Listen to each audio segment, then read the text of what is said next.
Never mind the fast way of doing this. I'm just going to take it slow. 1 times 1 minus 5 root 5 plus 5 root times 1 plus minus 1 root 5. All I've done is just write stuff next to stuff, because I want to make sure I get full marks, part marks for that, if there's something for it in the mark scheme. Now I'm going to do the maths. Okay, that is this. That is, I was about to say that that's 400.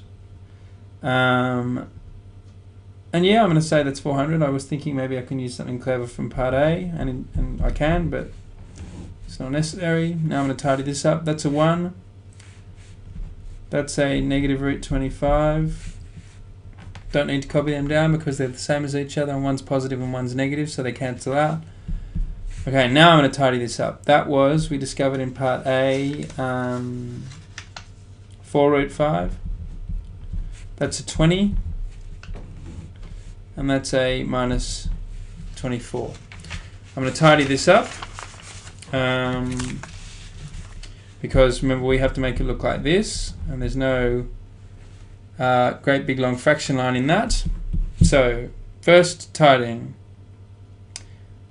I'm going to divide top and bottom by 4. And now I'm going to times top and bottom by negative 1. Now, to make it look like that, I'm going to write this as 2 separate fractions. And so P equals 5/6 and Q equals negative 1/6. So if I was really making it look like that, I could even change the subtraction to the addition of a negative.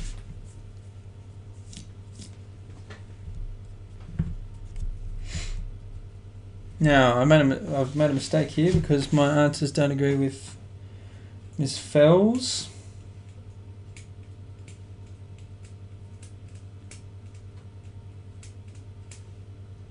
Oh, having a shocker. That is root 25, which is 5. Oh yeah, here's the root 25. So this is 1 minus 5, so that's negative 4. So when I divided both sides by top and bottom by 4, that should have become a negative 1. So when I times top and bottom by negative 1, that would just be a 1, which doesn't need to be written.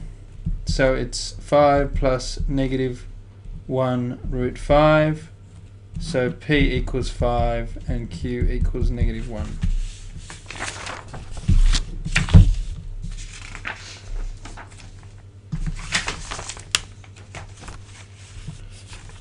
Now, question 7.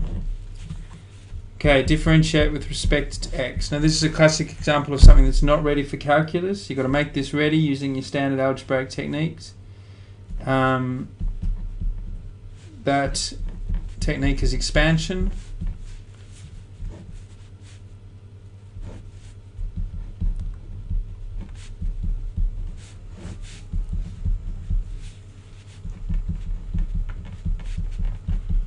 Okay, that's ready for calculus now. So the derivative, so let's name this y. The derivative is numbers without any algebra in them become blanks.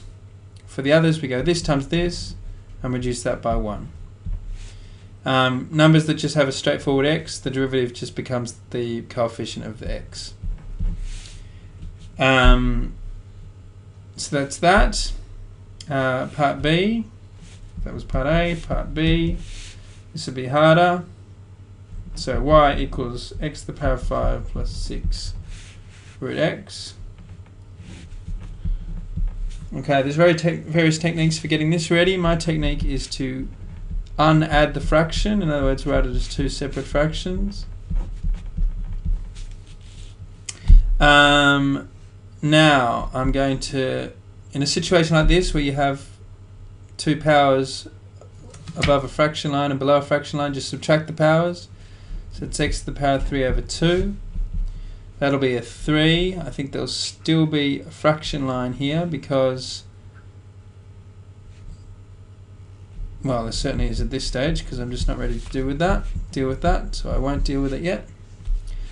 Okay, subtract these powers. Half take away 2 is negative 1.5. And there's a 3 there. Okay, so this is now ready for calculus. So the derivative is this. Okay, this times this, reduce that by 1. Okay, this times this, reduce that by 1.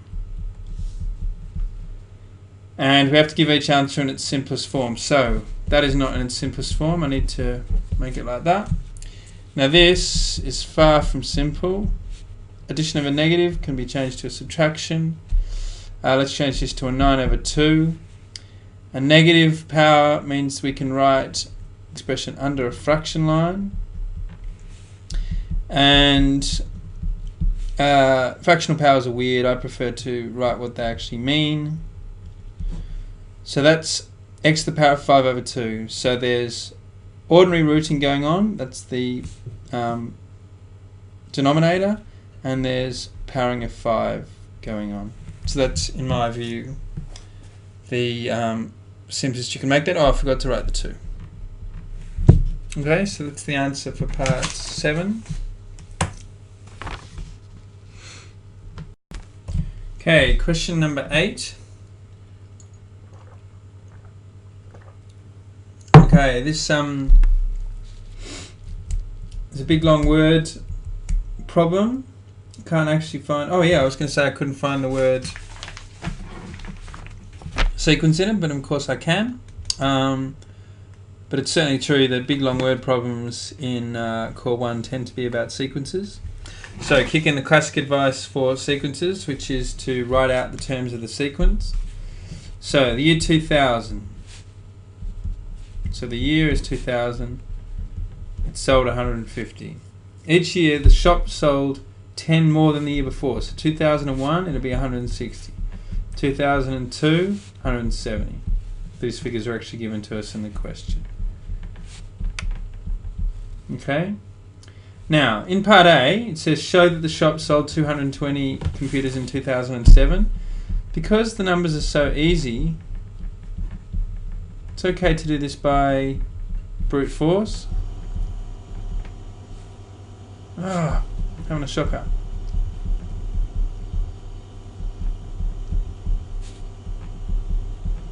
So that'll do for part A. Now part B. Calculate the total number of computers the shop sold from 2000 to 2015 inclusive. 2013 inclusive. Now,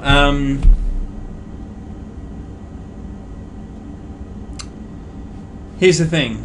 You've basically got 4 formulas to work with arithmetic sequences. You basically got your test formula. You can always state that as a fact. And of course, there's nothing special about the 3, 2 and the 1. You can state it in any form you like. Or even in the general form.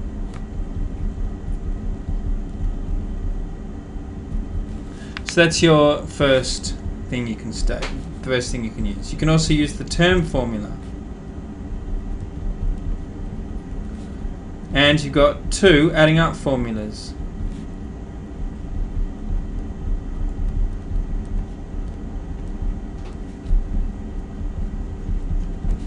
One of them is good if you know the last term. Okay? Now, which of those formulas should I use? This is multiple choice out of 4. Because it says the total number of computers, I think I want the adding up formulas. I want this one because this one requires me to know the last term, and I don't know the last term. Okay? Now, in fact, I don't really know much else, so let's keep going. If I want to use this, I need to know the first term, which I certainly do. It's 150. And I need to know the common difference. The common difference is 10. Now, what would the n be? Now, you need to be very careful with your n, We've been told to add it up from 2000 to 2013 inclusive. Now, how many years is that? Well, some people are great at working this out, but I'm terrified that I'll always get this wrong. Okay? So what I do is I test it out on a small example. If it had been 2000 to 2003 inclusive, and this, by the way, demonstrates why it's always so important to write out at least 3 or 4 terms of the sequence until you're in the groove. If it had been 2000 and 2003, then the difference between 2003 and 2000 will be 3, but the number of terms will be 4. In other words, the number of terms is 1 more than the difference between the years stated. So our n is therefore 4. So the total... Oh, sorry, I don't know why I said 4. 14. So therefore it's 14 over 2. 2 times 150 plus 14 minus 1 to the power times n, which is 7 times 300 plus 130, which is 7 times 430, which is 7 times 400 plus 7 times 30, so it's 2,900 and 2,900. Yeah, 2,910. Now again, I made a mistake looking at Miss Fell's solutions here.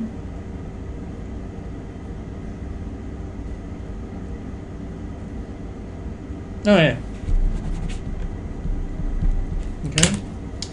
Now, so that's part B that I just did. Part C.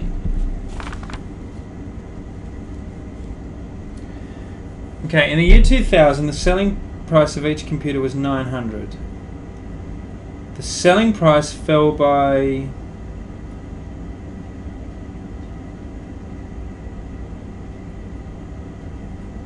£20 each year,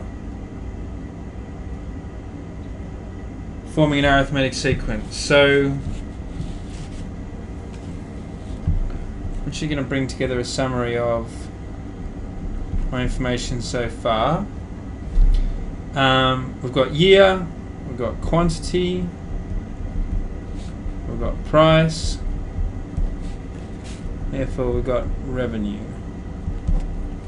Okay, so year 2000, they sold 150. The price was 900. So that times that will be the revenue.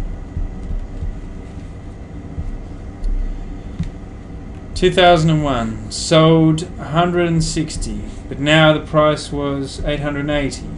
So the revenue was 160 times 880. 2002, sold 170, the price was 860, the revenue was 170 times 860. One more term just to get me in the groove. 180 sold, price is 840, revenue is 180 times 840. Now, what do they want? In a particular year, the selling price of each computer was equal to 3 times the number of computers the shop sold in that year. By forming and solving an equation, find the year in which this occurred.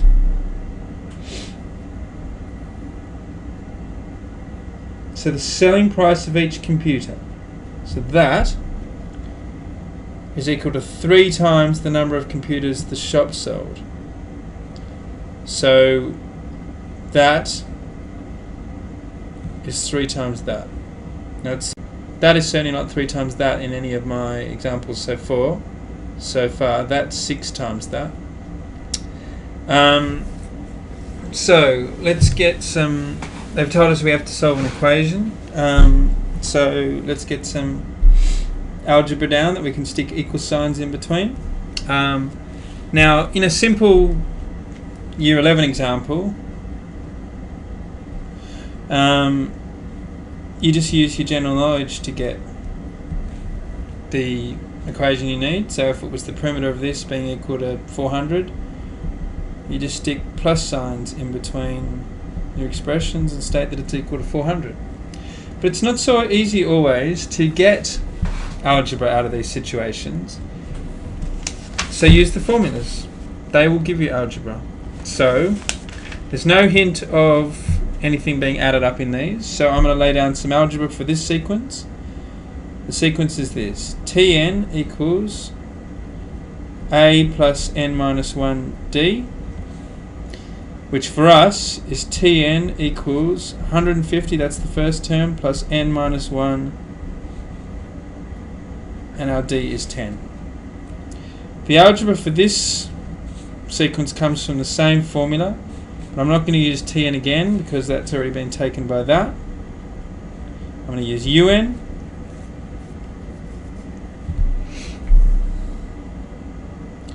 Okay, my first term is 900, that's the A. My n minus 1,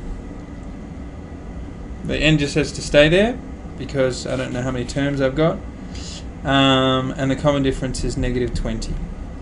And we've been told that this expression has to equal 3 times that expression. So here's the fact. This equals 3 times that. So this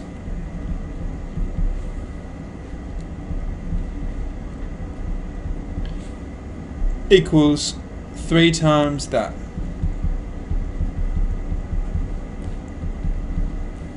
You solve that up.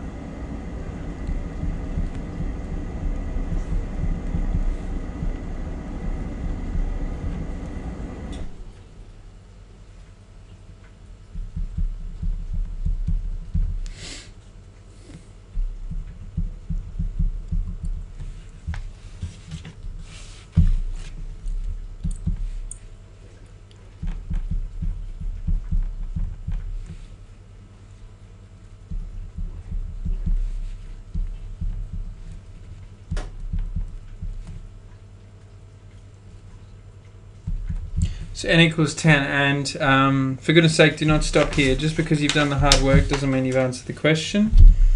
They actually want to know the year in which it's occurred. So, if n equals 10, let's just take it back to our table. If n was, say, 2, this is me testing it out, testing my thinking out on a smaller example. If n was 2, then we'd be there. So in other words, the digit in the year number is 1 less than the number of years that have passed. So therefore, if n equals 10, our actual answer is 2009.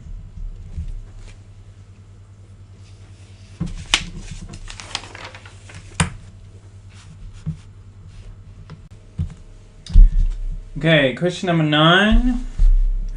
We've got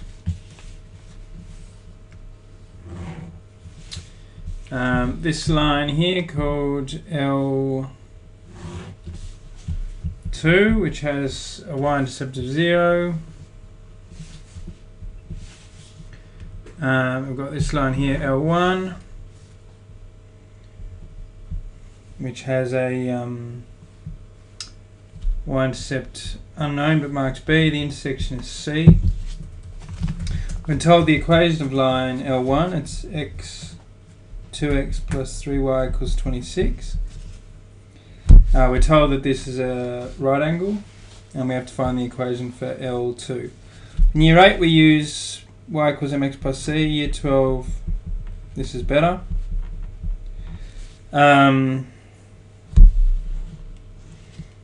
Okay, well, to fill in the x1, y1, we need only know a point that it goes through. It goes through 0, 0.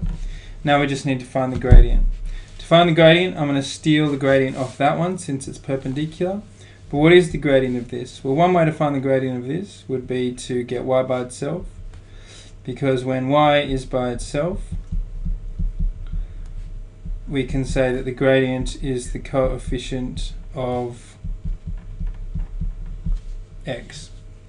So we're going to steal the gradient of -2/3. But because it's a perpendicular line, we turn it upside down and change it from negative to positive. So that is our equation for L2, and that's part A.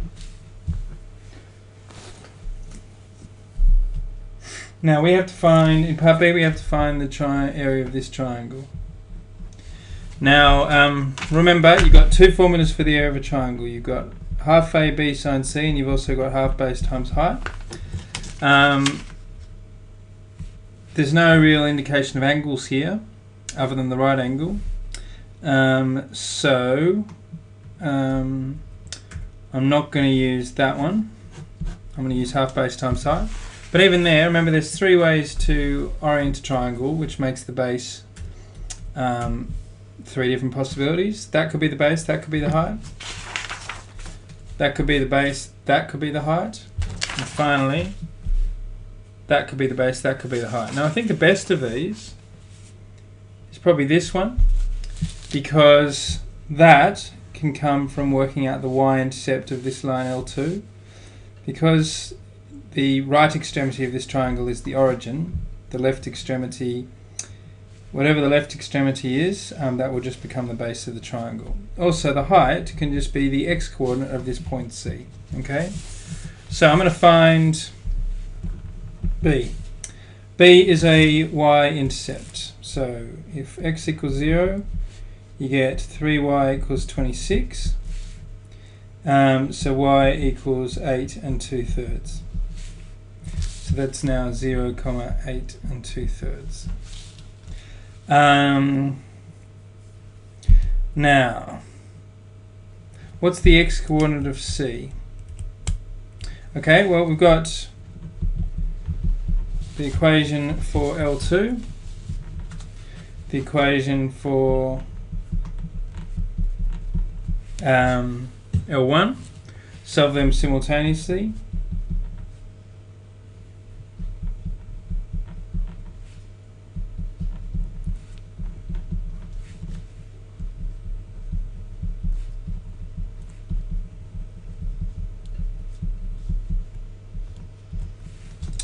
So therefore this is 4 comma something, but either way we're done. That's 4, that's 8 2/3. So our area is half the base times the height, which is 4 1/3 times 4, which is 16 4/3, which of course is much better expressed as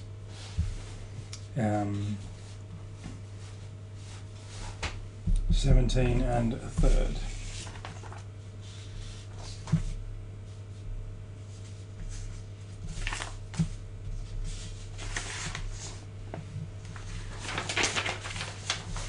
Okay, question number 10.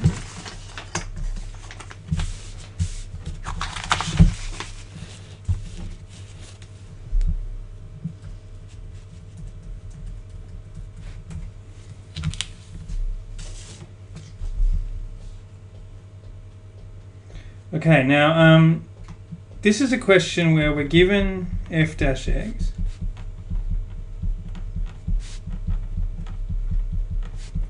and immediately in part A we're asked to find fx, and then in part B we're asked to solve some sort of problem. So this is a classic situation where I recommend the laying down of a multiple choice box.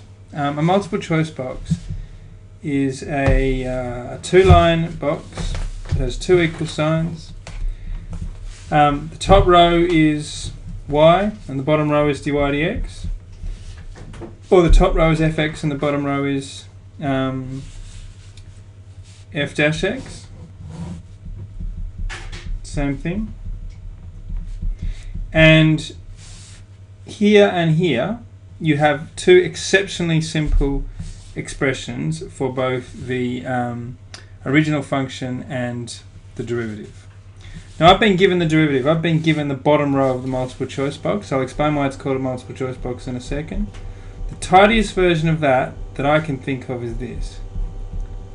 When I say tidy, I mean what would you most like to sub into a non-calculator paper?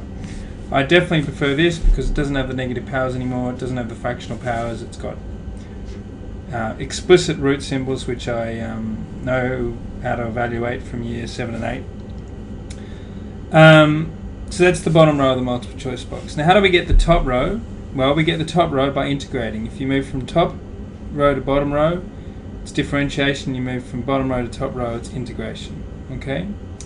Now, when I'm scared, I other than simple ones like this, I always play it safe on integration. I remember that k x to the power of n becomes k over n plus 1 x to the power of n plus 1. So, what's playing the role of k here? 3 over 8. What's playing the role of n? 2. So it's 3 over 8